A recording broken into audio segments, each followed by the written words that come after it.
Meeting will now come to order.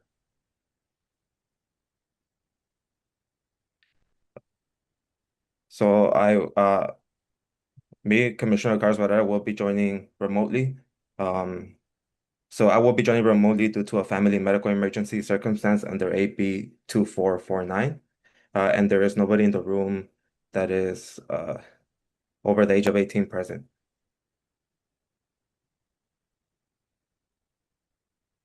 Moving on.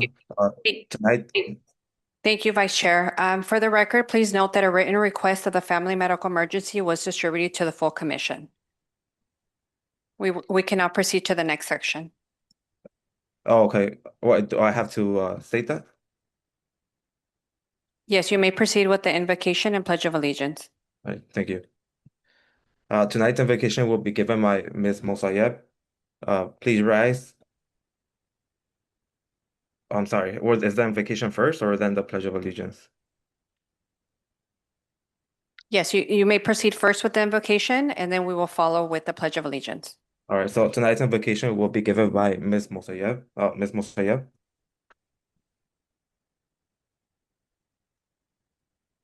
Dear Lord, we thank you for the ability to come before you with this commission. We invite you to be here with us this evening and to grant us wisdom with each case and situation that is presented before us tonight. In your name we pray. Thank you. Please rise, and can Commissioner Boado please lead us in the Pledge of Allegiance?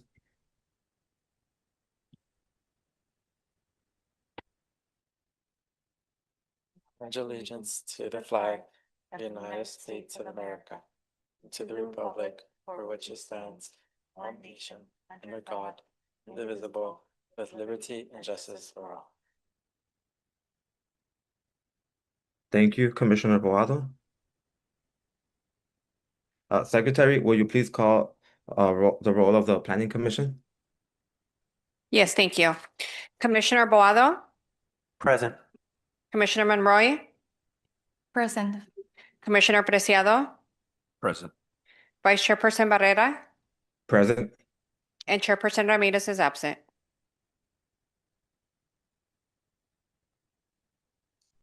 Thank you, Secretary. So now this is the time set aside for oral communications from the Planning Commission. Does any commissioner wish to make an announcement, report on the conference meeting, or request items for future agenda?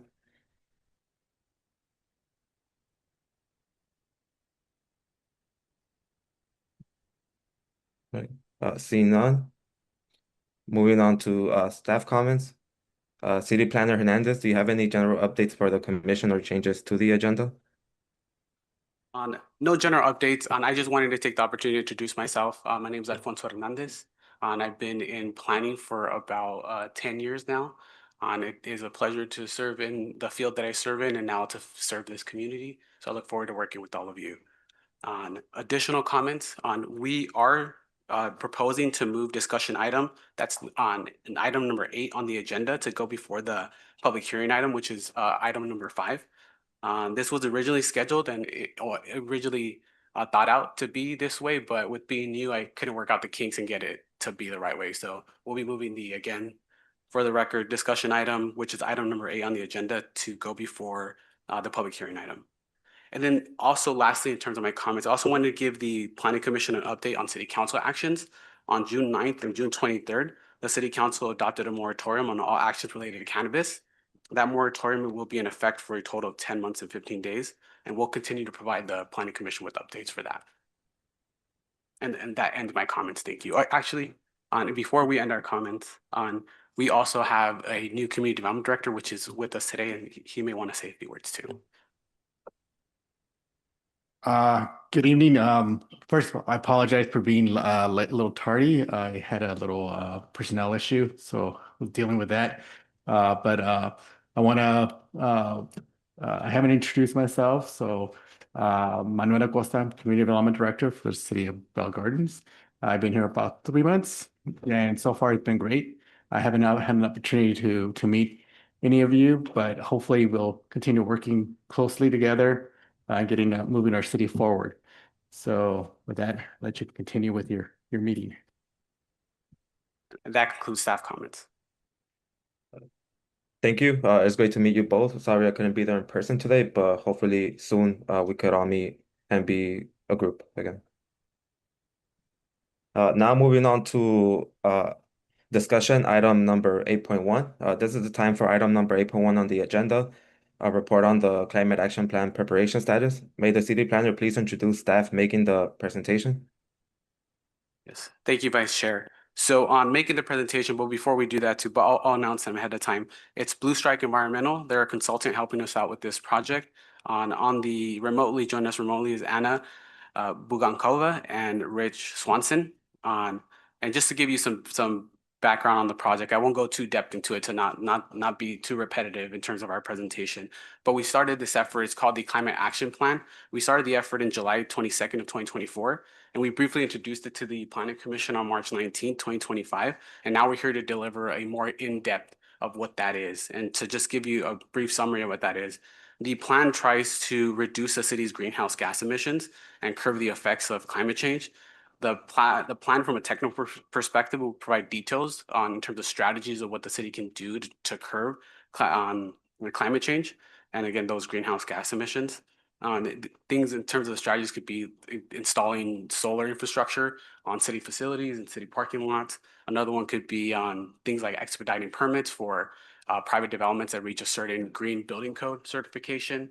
And those are the types of strategies will be in this plan that we can implement in the future. And with that, I'll pass it over to our consultant at Blue Strike Environmental. Thank you. Thank you, Alfonso, and thank you, Commission, for having us here. My name is Anna Bugankova. I am a senior manager at Energy and Climate Division, Blue Strike Environmental, and I'm here today with Saul Shepard. Unfortunately, Rich Swanson was not able to join us today, so I will let you introduce yourself while I'm sharing the slides. Hello, everyone. My name is Saul Shepard, and I am a technical analyst for Blue Strike Environmental, and I led the greenhouse gas inventory for this project. It's really great to present to you the results of this project. Thank you, Saul. Can somebody please confirm that they can see my screen? Yes, I can see your screen. Perfect. Thank you. So today, a quick overview of the agenda. We're going to remind everybody what Climate Action Plan is and what the main deliverables are. Then we're going to go into reviewing greenhouse gas emissions inventories and what those results were showing. Then we're going to remind everybody about our community and stakeholder engagement efforts. And finally, move into the main item of this discussion is the strategy reviews and next steps for climate action planning. So Climate Action Plan essentially will be a strategic document that will be focused on reducing your city's environmental footprint and resource usage.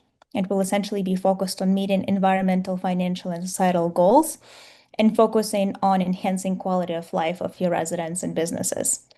Some of the main deliverables of the plan are greenhouse gas inventories with some of the baseline data and forecasts. And Saul will have give the overview of this results in a couple of slides. Then another deliverable is the community-wide sustainability framework. And finally, decarbonization strategies for some of the main sectors of emissions, such as energy, transportation, and waste sectors. And finally, the implementation plan that will be focused on how to achieve these strategies, how to meet these goals. And this implementation plan will include funding sources, resources that will be needed for implementation, and some of the timelines and main milestones. So a quick reminder of the climate action planning process that we've gone through so far is first is reviewing your existing policies, existing plans, and state-related goals that we want to make sure that we're including in this plan, as well as collecting data to build greenhouse gas emission inventories. We'll also pull in together national best practices from other communities that worked well and something that we could implement in the city of Bell Gardens. And finally, gathering stakeholder and community feedback and input through the process that we also go into overview in this presentation. And then aggregating all of this information together, we're moving into the strategy development stage, which we're discussing today. After finalizing all of these strategies, we will then move into implementation, funding, timelines, prioritization, and other milestones, and finally delivering the final climate action plan.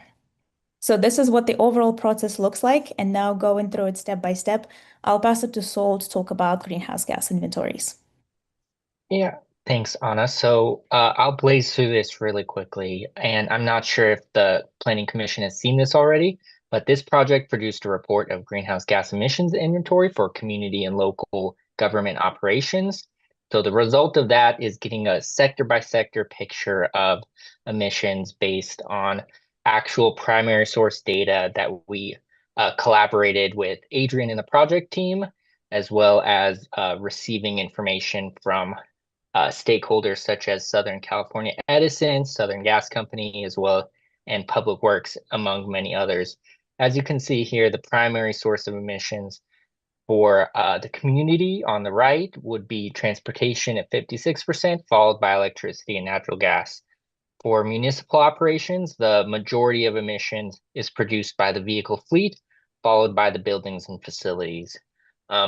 We can move to the next slide now and go a little bit deeper into this, but I'll be here very briefly. And as you can see, this is discussing the community scale inventory, and showing on the right is a table that discusses the different perspectives of this emissions for the city of Bell Gardens. You can see that due to the lack of electricity generation as well as agriculture, that Bell Gardens has a smaller greenhouse gas emission footprint than the United States as well globally. So I'll pass it back to Anna. Thank you, Sol. And this slide is just a quick reminder of community and stakeholder engagement activities that we've conducted.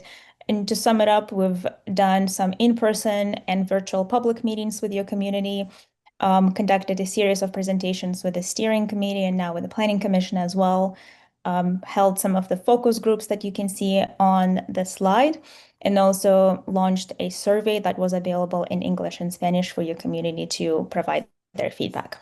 So all of these results were implemented into the final strategies that we'll be discussing today. So, and before I do that, I just wanted to give a quick overview of the framework for this climate action plan. As you can see here on the screen, it includes 5 main sectors: buildings and energy, transportation, resource conservation, green community, and resilience and adaptation. So these 5 sectors were used for developing these strategies and organizing them into these sectors. So we'll dive into that in the next couple of slides when we do the strategy discussion. And to give you a quick bird's-eye view on how these strategies and actions were developed, is essentially we're moving from setting a target, for example, reducing community emissions, to particular goals that will help us achieve those targets, for example, eliminating the use of fossil fuels, and then moving into more granular strategies that will highlight high-level steps that we would need to take to achieve these goals.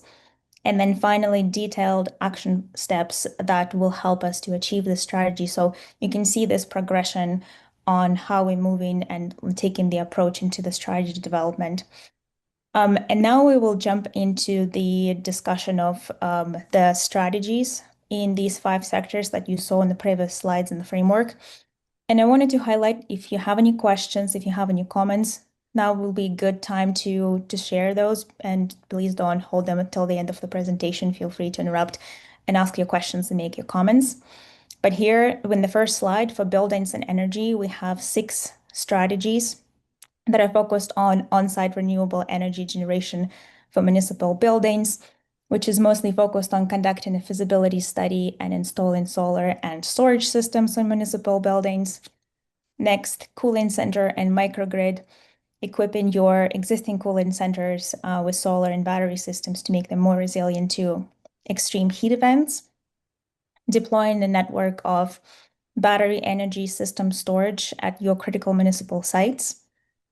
Implementing energy efficient building standards, which will essentially be incorporating energy efficient measures by offering incentives in the form of expedited permitting to promote some of these standards. And last two, launching a building efficiency and energy education program for businesses and homeowners to educate them on available financial incentives. And finally, municipal building efficiency transition, which is already the ongoing initiative that's focused on energy efficiency upgrades, such as LED lighting, some of the envelope projects, such as insulation upgrades, window upgrades, and some of the smart energy controls. I'll pause here for a second to see if anybody has any questions, comments, or additions. And if not, that is also okay, but I just want to give everybody an opportunity to comment.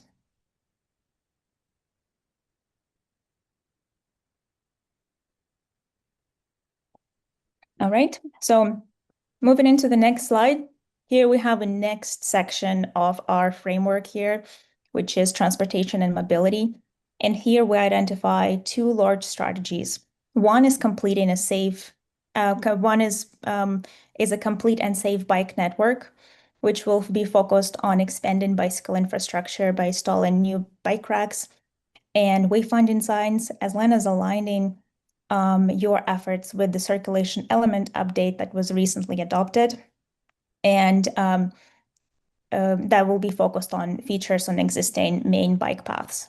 I want to highlight that this strategy was especially got a lot of attention within your community and the steering committee. So there were lots of comments on that. So this is something that lots of people kind of expressed their interest in focusing on and developing within the city.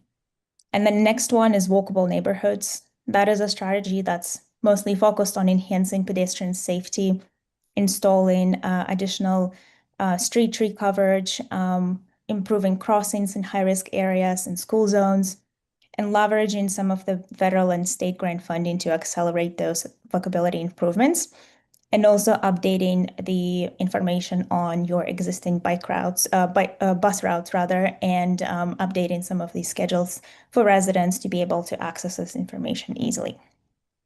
Again, I'll pause here for a second to see if anybody has any questions or comments.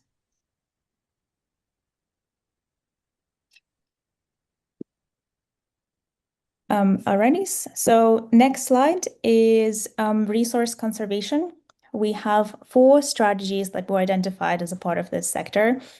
Is improving water use efficiency in buildings by promoting water conservation and educating property owners, expanding water efficient landscaping, which was also a popular initiative within your community and the steering committee, by replacing existing landscaping with drought resilient and native plants, expanding access to composting and proper waste sourcing by essentially reducing waste diversion, and reducing municipal waste operations by minimizing essentially waste that goes to landfills from municipal buildings.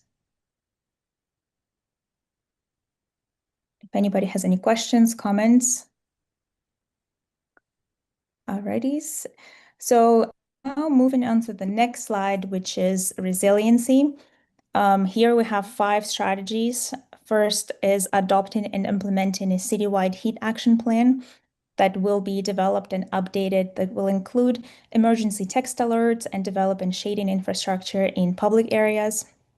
Next is enhancing your cooling center network, ensuring that those facilities are accessible and accessible for your community during the extreme heat events.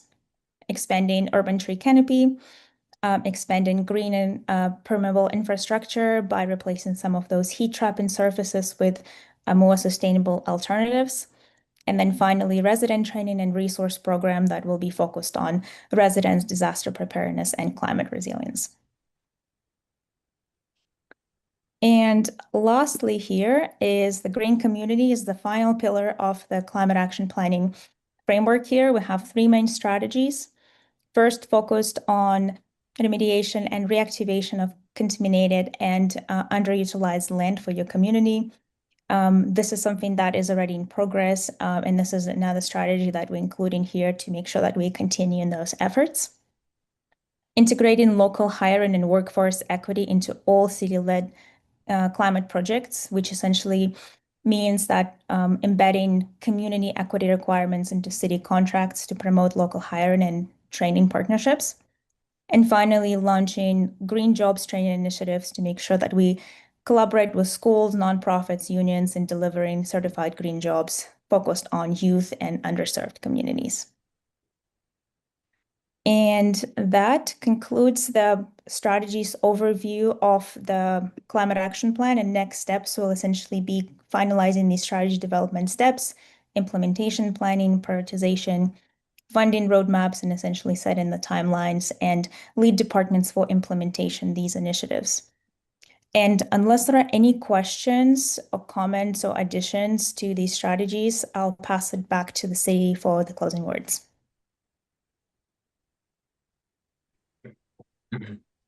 Thank you, Anna. The staff doesn't have anything to add. We're looking forward to your comments and questions if you have any. Thank you very much. Thank you, Anna, for that presentation. Very detailed, very good. I do agree that all these goals are very attainable and they will also be good for our city. I was most interested in the increasing the active transportation trips. I know that in the community we do have a lot of good feedback when it comes to safe bike networks, especially with the newly implemented bike lanes that we have. So it's definitely something to look forward to in the future. Does any member of the Planning Commission have any questions or comments? Not on my end, but I agree with you. Great presentation. For me, one of the key things is bike lanes. I've seen so many accidents with people on bikes actually on the sidewalk. It's happened in front of my house. I almost got sued, by the way, even though it's not my fault. They said it was obstructing the view. So there's something where we need to probably create more bike lanes around the city because there's plenty of people utilizing bikes on the sidewalk. So I'm glad we're discussing that. And the other thing too that's important is water conservation. So that's something as well that's part of this plan.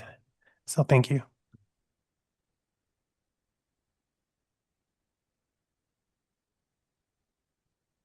Do we have any other questions or comments by the commissioners?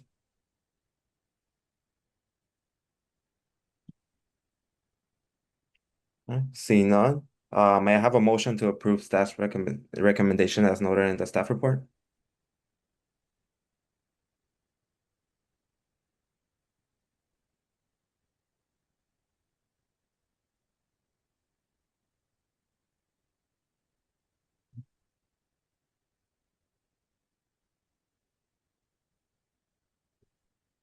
If I may, the recommendation was to receive and file on if a commissioner is happy with that recommendation, if they could please set a motion and another second.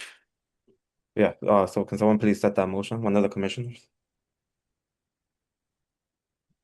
Yeah, I motion to receive and file the report.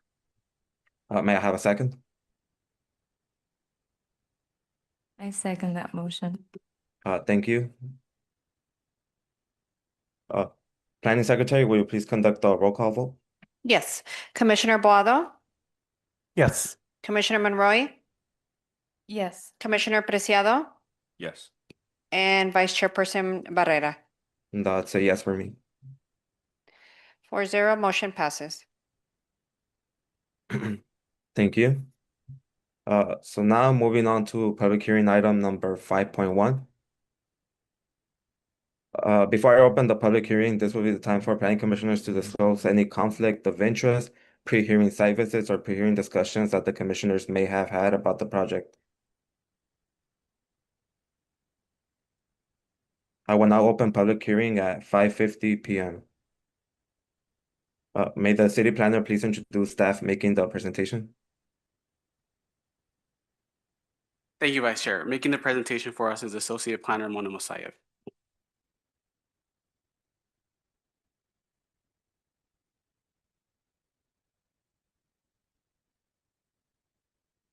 Good evening, Vice Chair, Commissioners, staff, and public. For the record, my name is Mona Mosayev, Associate Planner with the Bell Gardens Planning Division. And this presentation is to discuss Site Plan Review number 25-000023 as it relates to a proposed new self-storage facility at 6801 Suva Street, as requested by applicant Rick Martinez.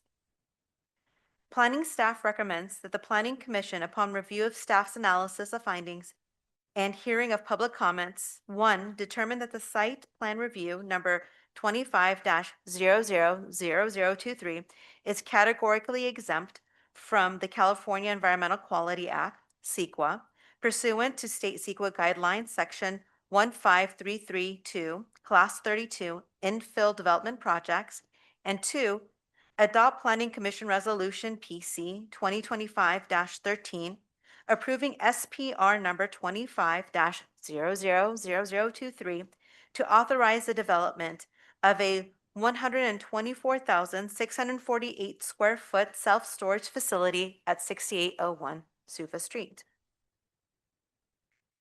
The site is located at 6801 Suva Street with assessor identification number 6358-015-070. The subject site is approximately 64,266 square feet or 1.48 acres in size and is currently developed with a 30,060 square foot two-story warehouse structure. It is zoned M1 light industrial and has a general plan land use designation of industrial.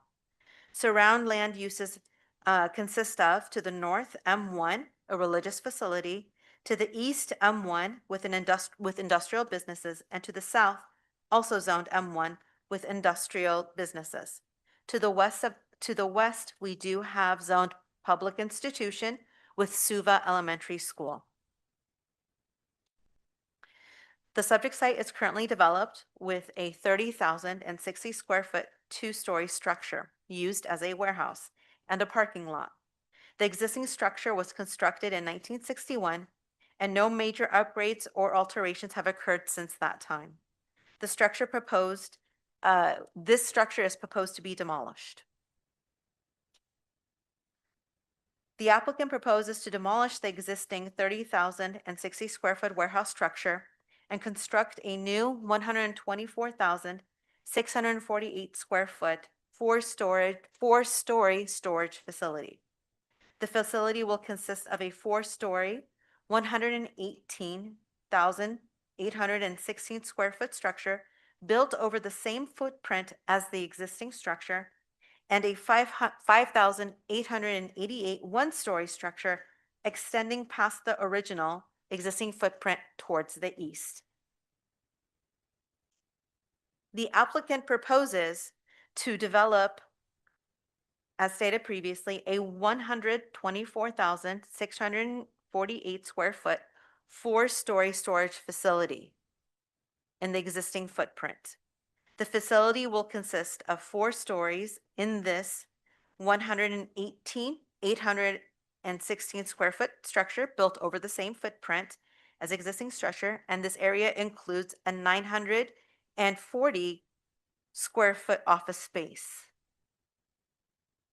with the addition of a single story, 5,888 square foot extension towards the east. In addition, the storage facility will provide a total of 1,038 storage units ranging in size from 5 by 5 feet to 13 feet by 20 feet. On average, there will be a total of 259 storage units per floor. Lastly, the facility and the site will include 3 unisex restrooms, a trash enclosure, 20 newly striped parking spaces, including 2 American with Disability Act spaces, 5 electric vehicle capable spaces, and 6 bicycle spaces.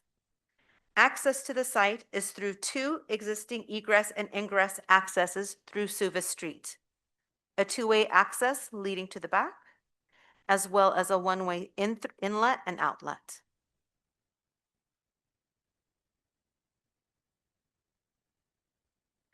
The applicant's self-storage facility request is consistent with the City of Bell Gardens General Plan Land Use Policy 4. The city shall encourage property owners to maintain and rehabilitate their existing industrial uses, and the city shall encourage private investment in the city's industrial economic base while ensuring compliance with necessary environmental requirements. The subject site is zoned M1 and has a general land use plan of a designation of industrial. The zoning designation allows for self-storage facilities as a permitted use as detailed in section 9.14.030 of the Bell Gardens Municipal Code and section 9.58.040, requiring procedures of a site plan review to evaluate new industrial development.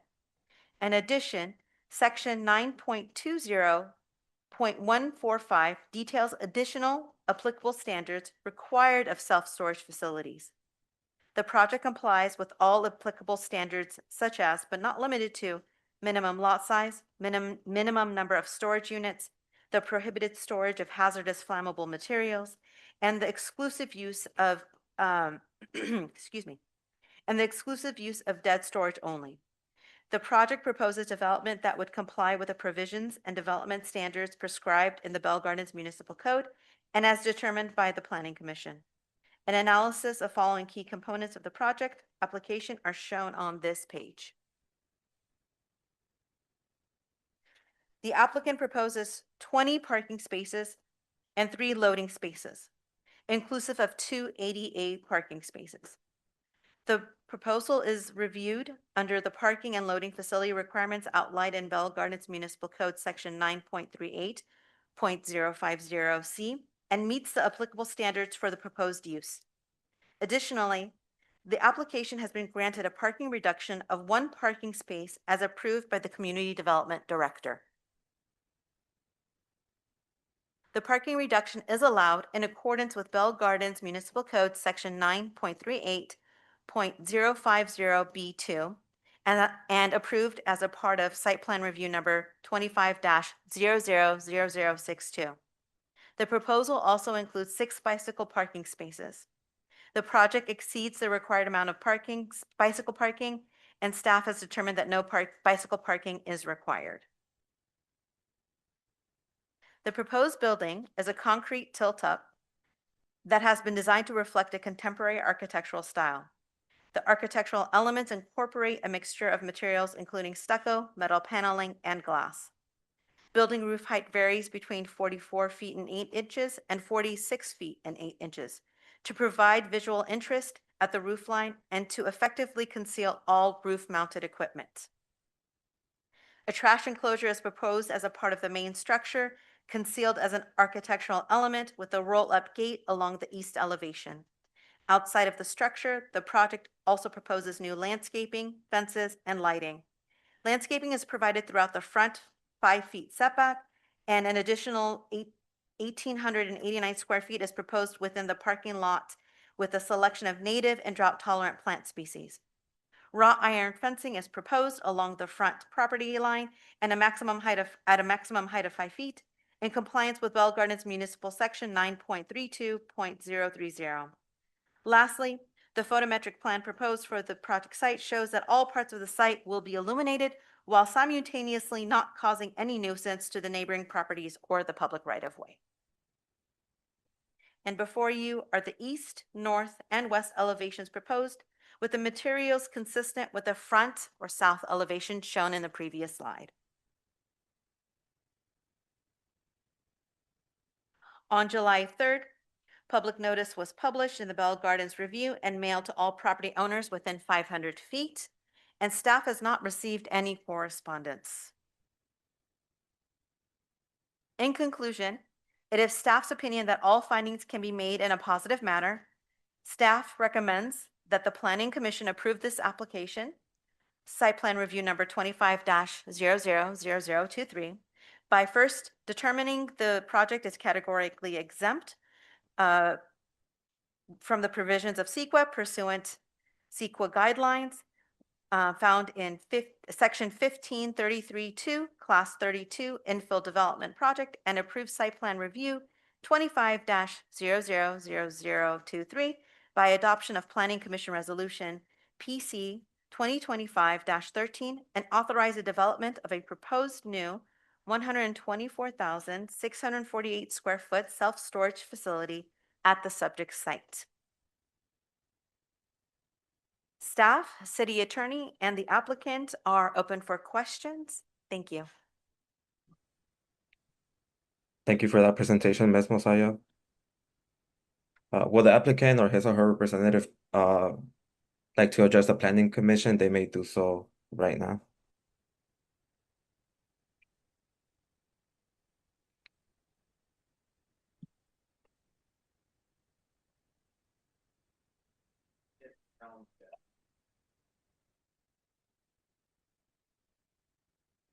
There you go.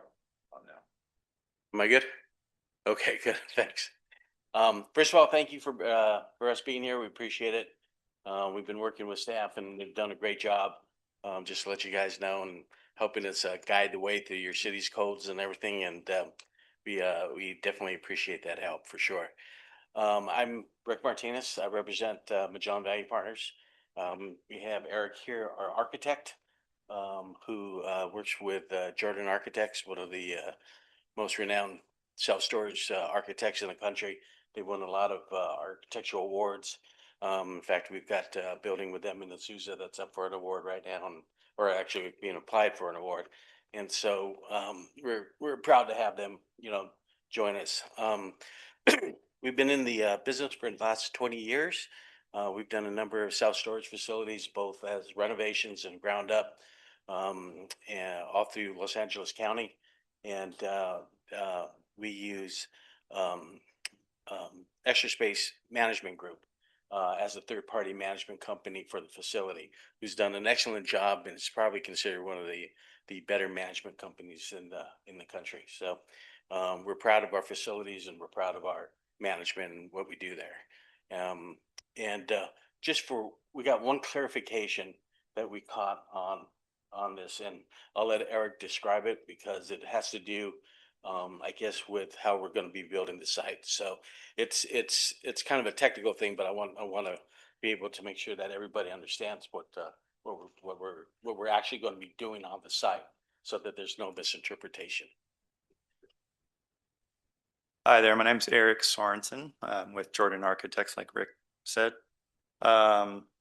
One item that we noticed on the agenda here in the write-up, which thank you very much, Mona, that was very, very well done.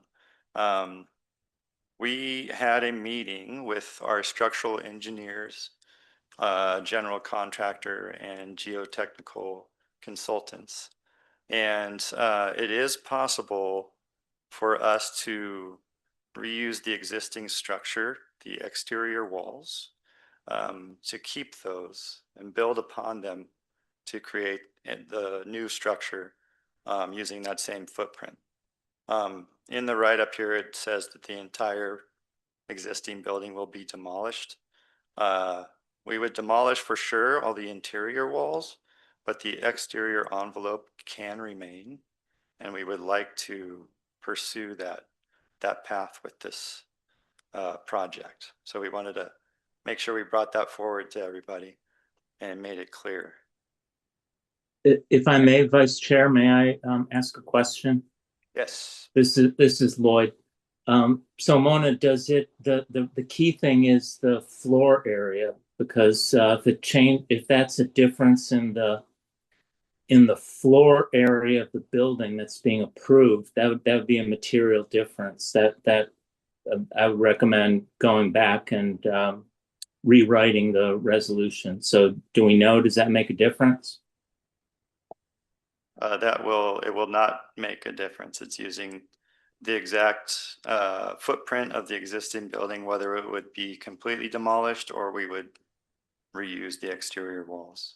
Okay, so Mona, unless you can think of something else that's part of the project description that would be different, then that should be noted in the motion to approve with the change requested by the applicant.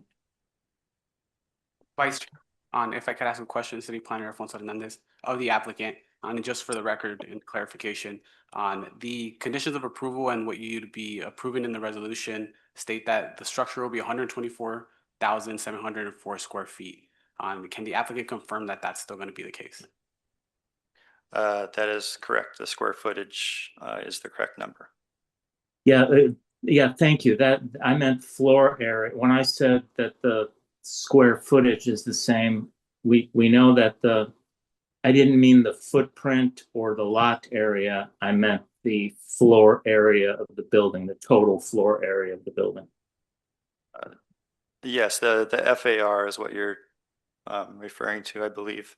And that will remain the same as to what the set of drawings and plans that were submitted to Mona and that the write-up was based on. Through the chair, staff would like to make the clarification that what staff are best proposed to you in terms of a footprint, in terms of the aesthetic and design of the structure will remain the same. What the applicant, I guess, if I could summarize, is the construction style. What they're doing is a bit different, which as long as it follows our building code, which we've conditioned that it should and it will, there should be no changes to the resolution that need to be made. I'm off.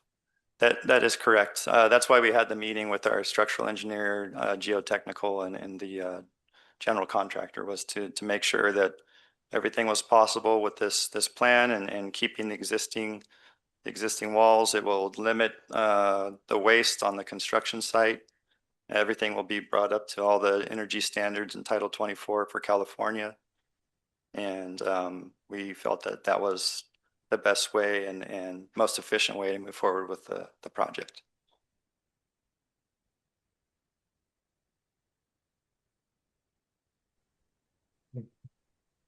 Thank you. So we could still move forward with the same resolution then, correct? That is correct. Thank you.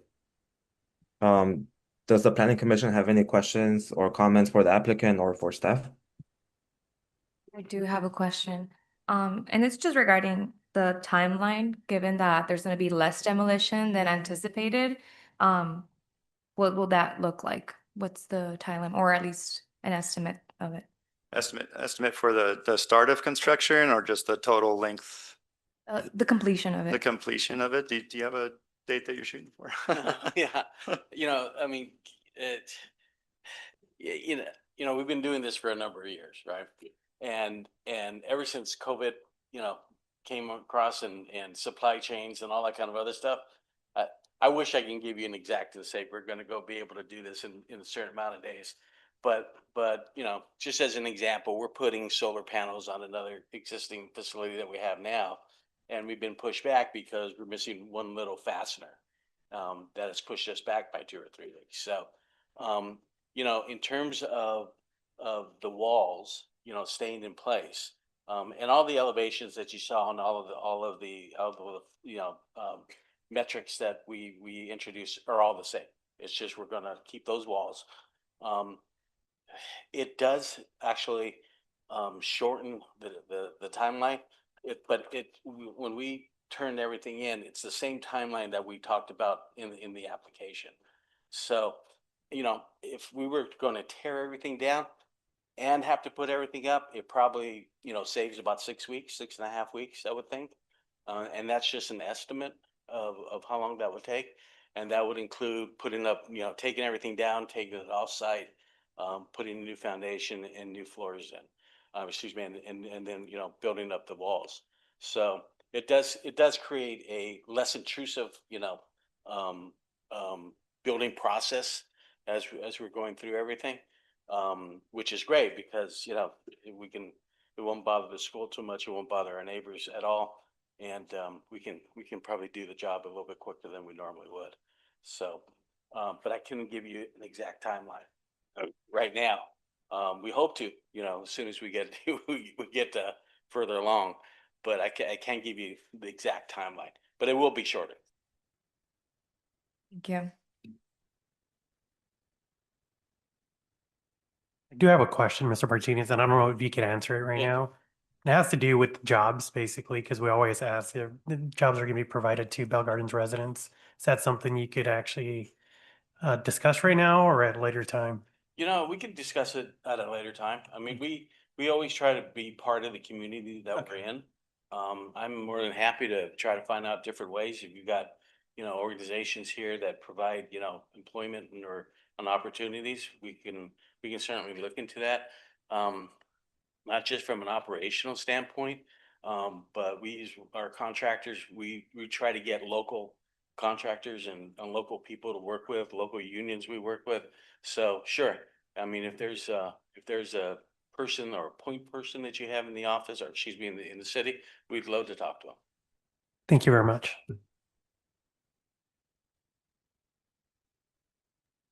Yeah, I have one question only. So with the construction going on, will this affect, I know that Suva Elementary is nearby the school, the elementary school. Would this affect any of the daily activities of the school, such as parents dropping off or picking up their kids? Well, we'll work with the school in terms of, when we'll have people there and we'll understand, obviously when they've got those congestion times, when they're picking up and dropping off. I mean, that's something that we can work with for sure. But mostly, I think we're going to be on our side of the property, on side of the property. We won't be too much in the street. We might be in the street, but we can work around those times. Okay, thank you. Vice Chair, if I could add for the record. Mhm. Thank you. Alfonso Hernandez, City Planner. I just wanted to add for the record that the allowed construction hours are between 8 a.m. and 7 p.m. There's also restrictions as to how loud the noise could be. If we find that they go over 75 dBA, then we would then encourage them and also potentially take code enforcement action to reduce that as much as possible. And also aside from that, in terms of our building code, there's what are called best management practices, where they have to keep dust down and water from running off the site, so that can't happen. There's citation of violations that happen if that does happen. So from that standpoint, those things try to mitigate any impacts that would happen, not just to the school, but any neighboring property. Thank you. All right, thank you, Mr. Hernandez.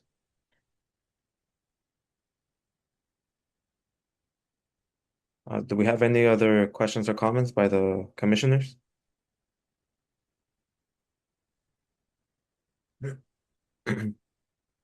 Seeing none, we will now open public comments for this item. Secretary, please announce the instructions for public participation. The members of the public will now have an opportunity to speak on public hearing item number 5.1. Please state your name for the record before addressing your comments to the members of the Planning Commission.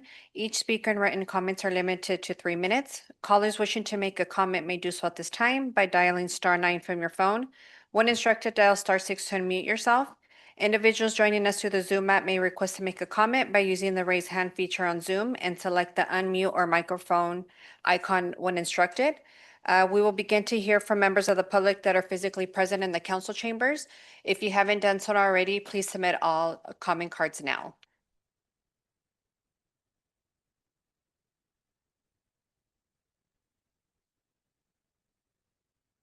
And it looks like there were no comment cards submitted, and I can go ahead and check to see if there's anyone in the chat line wishing to speak on this item. If there is, you may go ahead and unmute yourself. Press *6 to unmute yourself at this time. And Vice Chairperson, it looks like there's no one in the chat line wishing to speak on this item. Thank you, Ms. Secretary. If there are no objections by the Planning Commission, I will close public participation. I will now close public hearing at 6:14 p.m.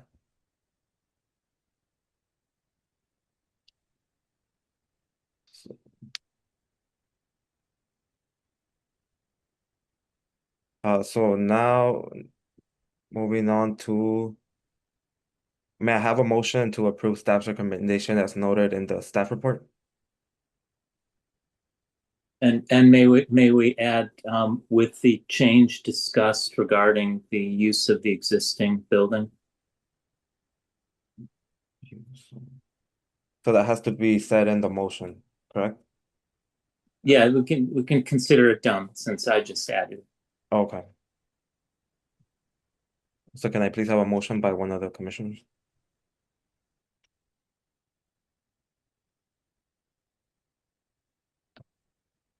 So I motion to approve staff recommendation on site plan number 25-00023 with the change of using the existing walls. Thank you, Commissioner Boado. May I have a second?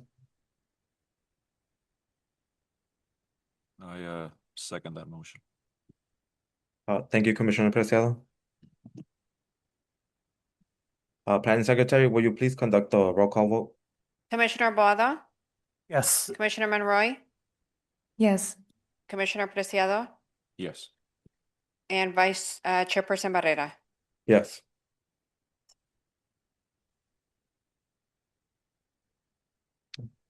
Now moving on to public comments. So public comments now open for items listed on the Planning Commission agenda. Secretary, please announce the instructions for public participation. The members of the public will now have an opportunity to speak on agenda items not listed as public hearing items. Please state your name for the record before addressing your comments to members of the Planning Commission. Each speaker and written comments are limited to 3 minutes. Callers wishing to make a comment may do so at this time by dialing *9 from your phone. When instructed, dial *6 to unmute yourself.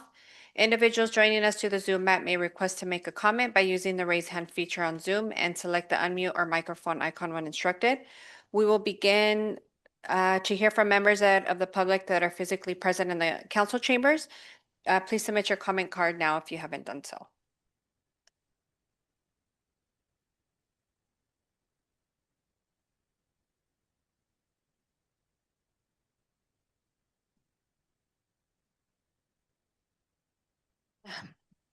Seeing now, no one submitted any comment cards, I will go ahead and see if there's anyone in the chat line wishing to speak on agenda, not on items not listed on the agenda at this time. And Chairperson, it doesn't look like there's anybody in the chat line. Thank you, Ms. Secretary. If there is no objection by the Planning Commission, I will close public participation for non-public hearing agenda items at 6:17 p.m. Moving on to action item number 7.1, consent calendar. Does any member of the Planning Commission wish to pull an item for separate discussion?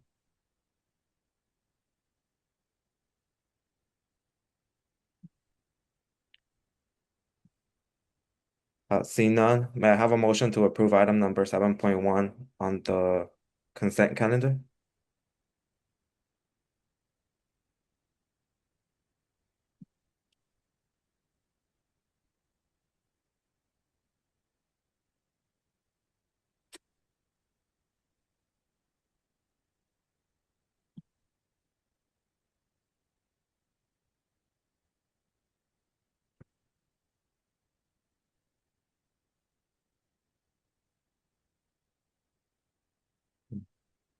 I could go ahead and make that motion myself too, correct?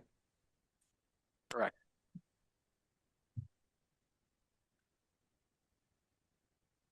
Okay, so I'd like to motion to approve item number 7.1 on consent calendar. Now, may I have a second? I second that motion. Thank you, Commissioner Boado. Planning Secretary, will you please conduct a roll call vote? Commissioner Boado, Yes. Commissioner Monroy, Yes. Commissioner Preciado, Yes. and Vice Chairperson Barrera, I apologize. Yes. Moving on to public comments on non-agenda items. Public comments now open for items not listed on the Planning Commission agenda. Secretary, please announce the instructions for public participation. The members of the public will now have an opportunity to speak on items not listed on the Planning Commission agenda. Please state your name for the record. Each speaker and written comments are limited to 3 minutes. Callers wishing to make a comment may do so at this time by dialing *9 from your phone. When instructed, dial *6 to unmute yourself. Individuals joining us through the Zoom app may request to make a comment by using the raise hand feature on Zoom and select the unmute or microphone icon when instructed. We will begin to hear from members of the public that are physically present in the council chamber. If you haven't done so already, please submit your comment cards now.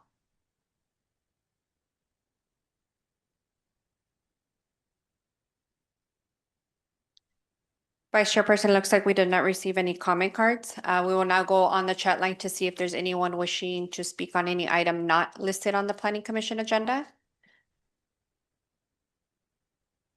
And it looks like we do not have anybody in the chat line.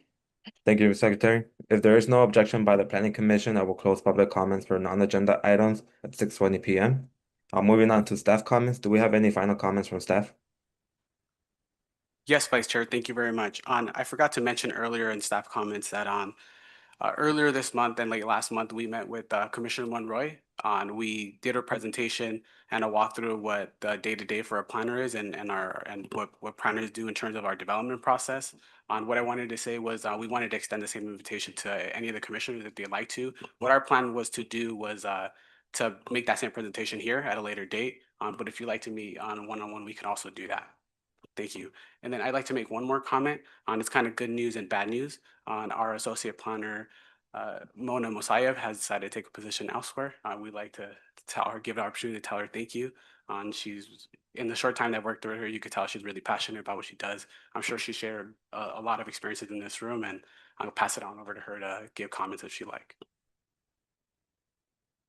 Thank you, Mr. Hernandez. I would like to take this moment to thank the City of Bell Gardens, the City Council, the Planning Commission, the City Manager, all directors, staff, and the city attorneys for their stalwart efforts in elevating the health, safety, welfare, and quality of life of the community. To that end, I would like to thank the community for 3.5 years of warmth, kindness, growth, and connections that make up the Bell Gardens community. I would like to extend a heartfelt thank you to the Community Development Department. I have learned a great deal from you all. It has been an honor and a pleasure to work with you all, and I wish you all the best.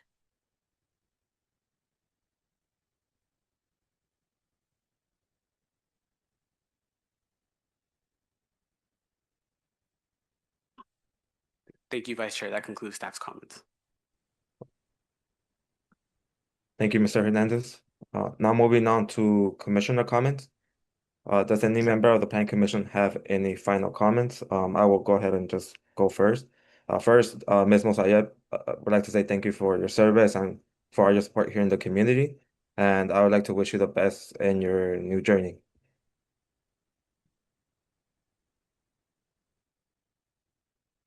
I also do have a comment, and it was regarding the same thing City Planner Alfonso already mentioned.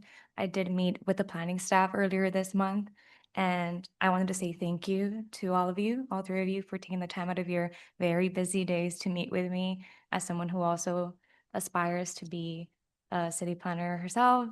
Mona, again, thank you so much for your time and dedication here at the City of Bell Gardens.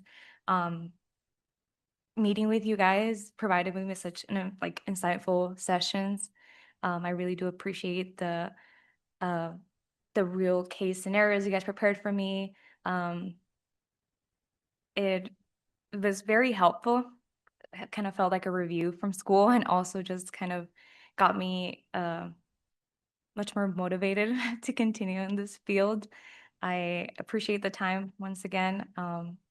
And I also did want to encourage my fellow commissioners and just the youth of Bell Gardens to meet with our community development team if they'd like to also learn a little bit more about the proceedings.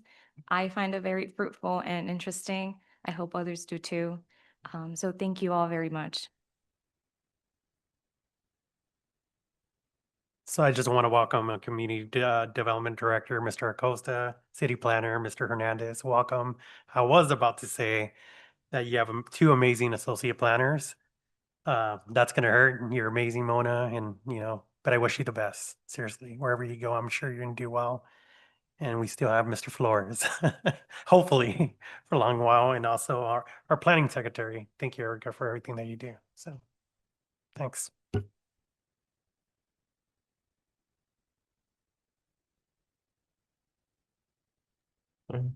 Any other comments by the commissioners? Seeing none. If there's no objection by the members, I will now adjourn the regular Planning Commission meeting at 6:24 p.m. Thank you, everybody.